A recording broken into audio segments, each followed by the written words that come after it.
Sponsored program paid for by Robin Gwaltney. Gwaltney Group. RE/MAX Results. Welcome to Rochester Real Estate, featuring Robin Gwaltney from Gwaltney Group RE/MAX Results and Andy Brownell. Here's Andy Brownell on Rochester's News Talk, 1340 KROC AM and 96.9 FM. Good morning. Welcome to Saturday morning. It's always a good morning on Saturday mornings. Well, Saturdays depends on what you do for a living.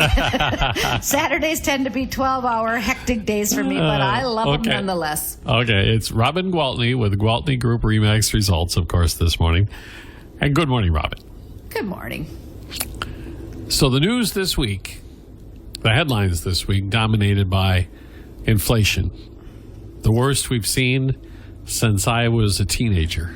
Okay, so that, you know what, it's funny you say that, because when I was reading an article about inflation, it said the worst since 1981. And I remember, I graduated high school in 1980. And I remember thinking, oh, great, the world's just going to go to heck and everything's going to crash and I'll never be able to afford to eat or have a car or a house. I mean, I remember all the headlines about inflation and scared the daylights out of me. And then I remember in 85 buying our first house, and I remember the high interest rates that we paid, but somehow we did it, and somehow we ate, and somehow we had cars, and it wasn't great. And the headlines scared me a lot more than the actual living through it. And then guess what? It got better. It wasn't forever. And it got a lot better. A lot better, yes. Cyclical is the nature of the game. Yes, it is. And I mean, I've seen articles. I saw one newly released article that in March, 48% fewer homes closed in Minnesota. That was put out by the Minnesota Association of Realtors. 48% fewer homes closed this March than last March. Okay? Well, first of all, we don't have a lot of homes available. If we had more available, I'm guessing more would close. So that's one factor. But then it's also, I think people were buying homes like crazy to use for VRBOs or even, to use as rentals. They were just taking advantage of the interest rates. And then as the interest rates went up a little bit, they're like, okay, we'll just stick with the house we have, and right now maybe not the time to buy a vacation home or a investment property. So I think we've seen some of that happening. But following up to that, we got an email from one of our bosses at RE/MAX Results to say that he was very happy and proud to say that closings for RE/MAX Results agents were only down by 5% in March. Oh, wow. So, what he was basically getting at is that it's going to be a tough road to hoe for some realtors. For the realtors, if you don't have the listings, it's really hard to make the sales. So the companies that kind of have a corner on the market when it comes to the listings really are at an advantage. So I'm super happy through these crazy times and this manic market to be affiliated with the company that I am, that's for sure. So those RE/MAX Results numbers, that's upper Midwest wide, Minnesota? That's our whole company. And most of our company is, RE/MAX Results is mostly the Twin Cities, Rochester, St. Cloud, Austin, Red Wing, obviously Wabasha. So, we have a pretty good coverage over the state, but, statewide, 48% down in March, RE/MAX Results, 5% down, or 6.5, or so. It was really small number. So, yeah. And as you pointed out, if you start to break it down, it's not just the higher interest rates, it's the lack of inventory, it's the decision-making on investment properties. All of that plays a factor.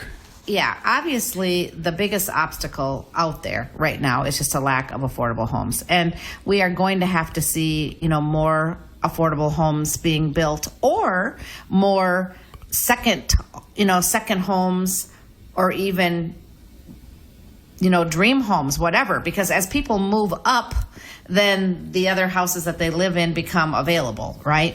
So we need more houses to be built, period. Right.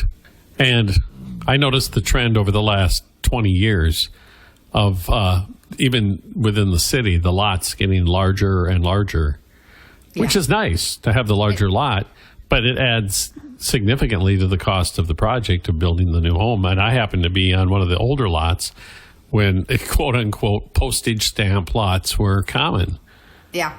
Yep. And it made it a heck of a lot more affordable. It made it a lot more affordable. Are you familiar with a land trust, Andy? I've heard, yes, I am familiar, yes. So, like, that's what Rochester Area Foundations does to keep homes affordable. Because, like you said, the price of the land adds a significant chunk to the final price of the home, right? So, with the land trust, they actually own the land that the house is sitting on, and you buy the house, and you're basically renting their land, okay?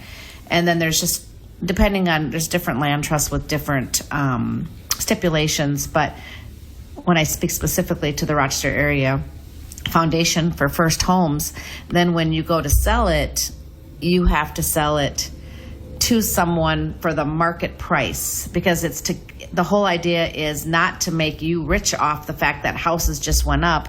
It's to keep that affordable housing available for the next person who needs it. So when those houses are listed, that's what they have to sell for.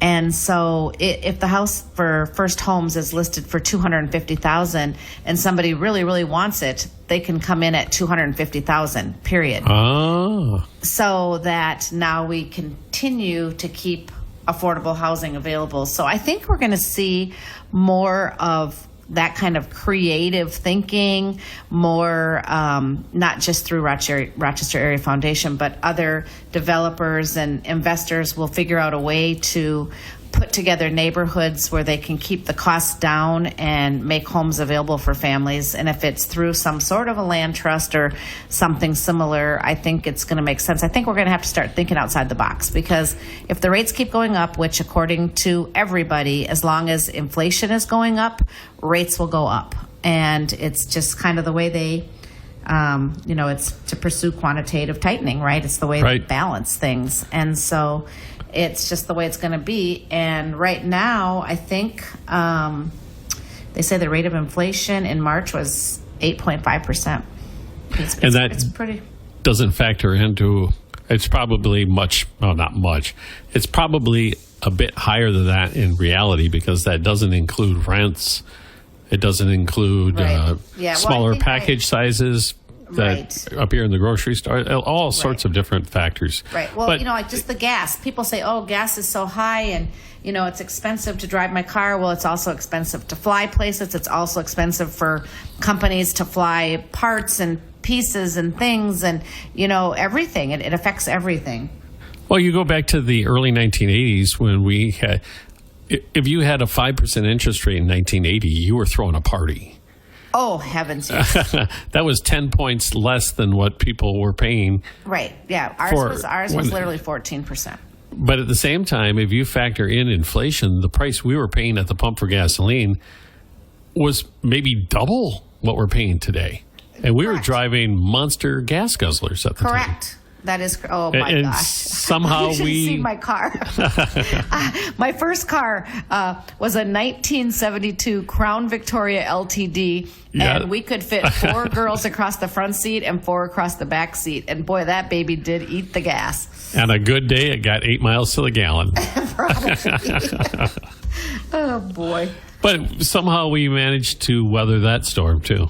Yes. And that's the thing, it's going to be fine. It's just that when something is going so great and then all of a sudden it changes, you've heard me over the past few months talk about the fact that my daughter and son-in-law are building a house. He's just in a panic attack. He's like, oh my God, how high are these rates going to go? Are we even going to be able to afford this house? I'm like, you are going to be fine. And, of course, Jenna works for me, so I just tease and say, I guess I'll have to give Jenna a raise so you can afford your payments. You're going to be fine. But, yeah, It is scary. It is scary. I remember being that person. I remember being that young person reading all of this and thinking, oh, my gosh, how am I ever going to ever own a home? It's never going to happen. And, then after living through it and watching, like you say, the cycles, and it's like, I'm less affected by the fact that we're dealing with this right now. I mean, I know it's making life really hard for some people, and I'm very empathetic about that. But I know this too shall pass. And also remember that the interest rates where they are now at a little under 5%, if I remember correctly. Yeah, right around 5. That's still on the low end of the scale. It is. It really the historical norm is around 6%. 5 to 6, yeah. Yeah, we're fine. Yeah. We're fine. But it does affect people, like, if they could lock in at 2.5, I'm going to buy a house over here and a house over there, and you know what I mean? Even though the rates for investment properties are always a little bit higher, well, a little bit higher than 2.5 is still really good, right? So, I think that's the kind of things we're going to see changing. All right, we have to take a quick break, but we'll be back and have more to say or chat with Robin Gwaltney. Gwaltney Group RE/MAX results on News Talk 1340, KROC AM at 96.9 FM. We'll be right back with Robin Gwaltney and Andy Brownell on Rochester Real Estate. This is News Talk 1340, KROC AM and 96.9 FM. Texting enrolls you into recurring automated text messages. Message and data rates may apply. If you are a man over 40. Gwaltney Group RE/MAX results and Andy Brownell on Rochester's News Talk 1340, KROC AM and 96.9 FM. Welcome back to the program. We're talking Rochester area real estate, southeastern Minnesota. Robin, you mentioned that the statistics show that perhaps fewer and fewer people are buying second homes, vacation homes, that sort of things. Are people still doing the old-fashioned flip the home thing, try to buy it cheap and flip it over and sell it for a little bit of a profit? Thank you for bringing that up, because I caught myself saying investment properties, and as I was saying that, I was thinking, that's not when I meant investment. When I said investment properties, I meant like the ones that they were buying to use as VRBOs or Airbnbs. Right, but rentals. They are still flipping. They're definitely still flipping. As a matter of fact, home flipping activity is at its highest point since 2006. Isn't that crazy? That's surprising. And the number of homes flipped grew by 26% in 2021 compared to 2020, which was in 2020 it was already going crazy, and now last year's flips are actually comprised 5.5% of all home sales in the nation in 2021. So it does make a little sense, because if home prices are rising as rapidly as they are, even if you pay a premium price for a home, your odds of selling it for more than you paid for it are pretty good. And I think it's still profitable, but the profit margins have definitely, gotten tighter. They're not making as much. But at the same time, they are doing such a good service by providing affordable homes. It's like taking something that was worn out and tired, and somebody maybe couldn't even get a loan on it because there were things that it wouldn't have passed during the appraisal if they have to do an FHA loan or a VA loan, and then they're fixing it up and replacing the windows and replacing the roof and putting in new flooring and just making them nice homes. So it's good. It's a rehab project. I suppose the way to make money at that is sweat equity, isn't it? Do it yourself. There you go. That's the thing. The guys that can do a lot of the work themselves, or they have their own little network of people that work with them for a good price. If somebody had to buy one and then just hire market rate contractors to do all the work, A, it would probably be a big headache to get anybody in there if you don't already have that established relationship, and B, it would probably take so much time that you're paying for the house, while you're getting it done, and then the price you'd pay would probably definitely eat into any profits that you have any hopes of making. I have a question for you. Going back to interest rates. Yes. As they're rising, but they're still at a relatively reasonable level. Right. Are we seeing people trying to rush into the lenders and lock these rates before they go even higher? Oh, my gosh. Absolutely. Absolutely. I actually am working with a buyer right now. She's like, we just have to find a house. We want to get locked in before these rates go any crazier. And especially because they had been in the market previously and then got out. And when they were in the market previously, the rates were like 3.5.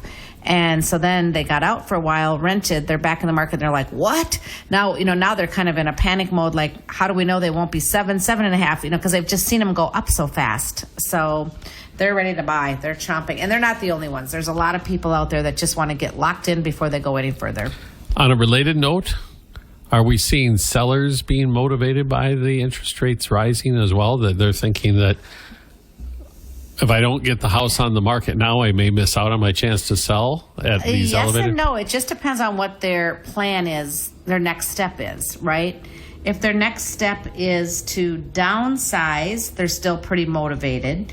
If their next step is to buy a lake home, they're pretty disappointed because, Sure. They're fewer out there and harder to come by, and prices have gone up, and of course the rates have gone up. So the people that have saved their money, built their wealth through their home, and are going to downsize and pay cash, they could care less what the rates are. And so they're ready to say, okay, let's get this sold while somebody can still come in and pay big bucks for it and, afford the payments on the loan with the mortgage rates. And then we'll take our cash and go buy whatever it is we're going to go buy. So in other words, there are going to still be opportunities within this market heavens, as rates yes. go a little higher. Lawrence Yun is one of the economists that I follow closely. He's works for the National Association of Realtors. And he said that overall, nationwide, prices will be up this year. So it's not like the market's falling apart or values are going away. Prices are going to be up about 5% on the average. But what that's going to do, because they're not going up as rapidly, and the reason they're not going up as rapidly, of course, is because the interest rate is going to keep them down a little bit, right? So what that's going to do is it is going to cause more people say, let's buy now because we're not going to be competing against 12 other people, and the prices have kind of leveled out. So it feels a little more sane now. So everybody's mindset is a little different. But he says that, yes, there will be 10% less sales in 2022 than there were in 2021. But 2021 was an anomaly. I mean, it was just a crazy, crazy good year. So when you look at the numbers of sales, they're really right on track as they were with 2018 and 2019, which were fabulous years in real estate. I mean, who knew the pandemic would make real estate have these two crazy successful years? And again, it's because people were buying up properties right and left. It's funny how our properties, I mean, it was just going crazy. It's funny how our expectations change too. After going through the hyper insane market of the pandemic, a return to a healthy, robust, normal market is seen as a disaster for some people, or at least that's their perspective. And it's ironic. I just find that strange. And going back to the several years we've been doing this program, you have predicted this happening all along, that eventually the interest rates will have to go up because the market is getting out of control. I spend so much time studying my industry. I feel like I need to be an expert, right? I mean, a lot of people rely heavily on me to help guide them to make good decisions with their money. And so I don't want to take a shot in the dark. I want to know what is going on. So I read a lot. I spend, people say, what's the last book you read? I'm like, if it has nothing to do with real estate or the market, I haven't read it in many, many years, okay? Because when I have time, I'm just trying to learn more about my business. And I feel like what I have grasped and believed has all been right. So, I mean, there's different opinions across the board, but there's certain people that I tend to really follow and believe, and they seem to be right. I mean, they seem to know what's going on.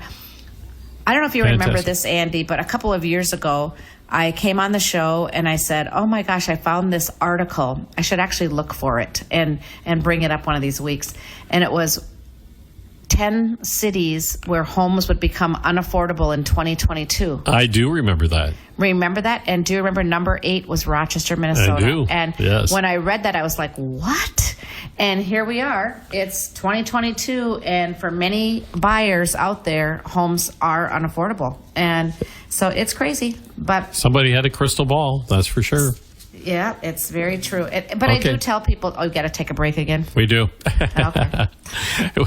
So we'll find out what Robin was going to tell us right after this break on News Talk 1340 KROC AM and 96.9 FM. We'll be right back with Robin Gwaltney and Andy Brownell on Rochester Real Estate. This is News Talk 1340 KROC AM and 96.9 FM. Paid for by Bank on Yourself. Have you been putting your retirement savings in a... Gwaltney from Gwaltney Group Remax Results and Andy Brownell on Rochester's News Talk 1340 KROC AM and 96.9 FM. Back with Robin Gwaltney, Gwaltney Group Remax Results. And Robin, I interrupted you mid-sentence to take a break, so we're all waiting to see what you were going to tell us.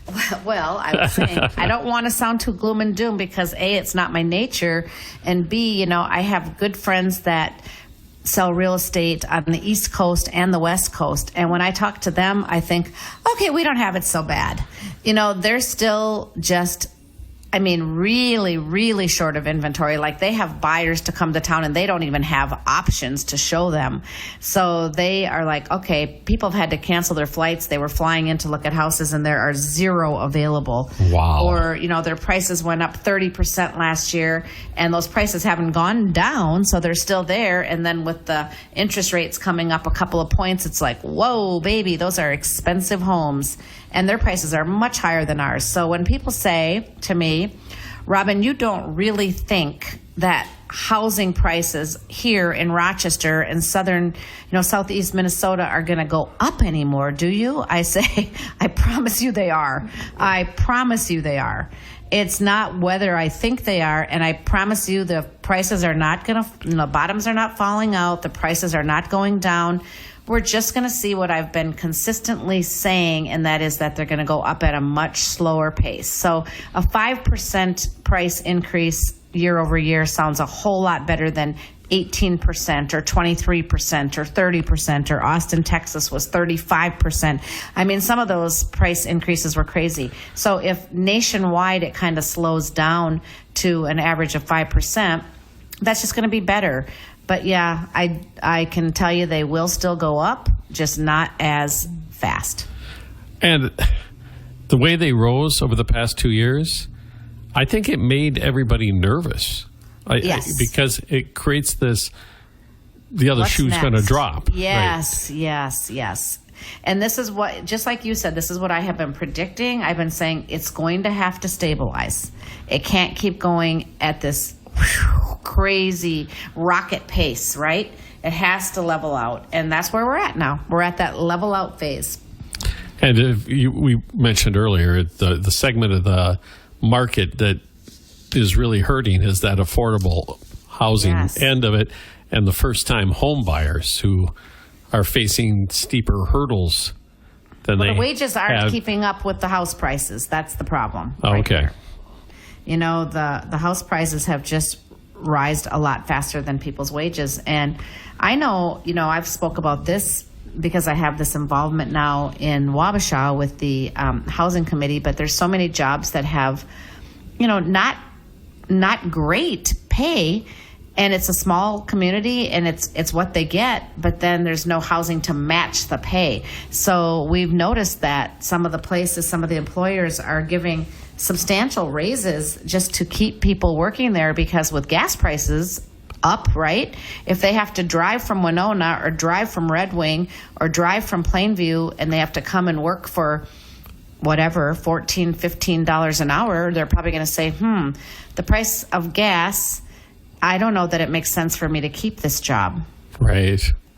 So and a lot of people in that position are driving some pretty old vehicles that are not the most efficient either. Exactly. And that adds to the problem. Yep. I think for they their said finances. That the cost of gas for the vehicles actually made up like 50% of the cost of living hike. So it makes a big difference. Well, part of what I look forward to, because I think this will drive a lot of innovation, because obviously the demand exists and somebody will tap into that demand and they'll come up with new materials and new strategies and technology that will come up with a housing model that will match up with the needs of the people who are in that market. And that's why I was talking about like a land trust. If you think about it, when I first got married, Scott and I lived out in Stewartville in the mobile home park, and it was called Southern. I don't remember what the name of it was, but right at the edge of town. And the reason that it was affordable is we had a very, very nice trailer house, and it had all brand new carpet and new flooring and new appliances, and it was ours, and we weren't paying rent, and we paid $10,000 for it. $10,000. Took us 5 years to pay for it. And then when we sold it 5 years later, we sold it for $10,000. So then guess what? We had a nice down payment for our brand new house in 1985, in 1989 rather, which was $78,000. Yes. So a $10,000 payment was a really nice down payment.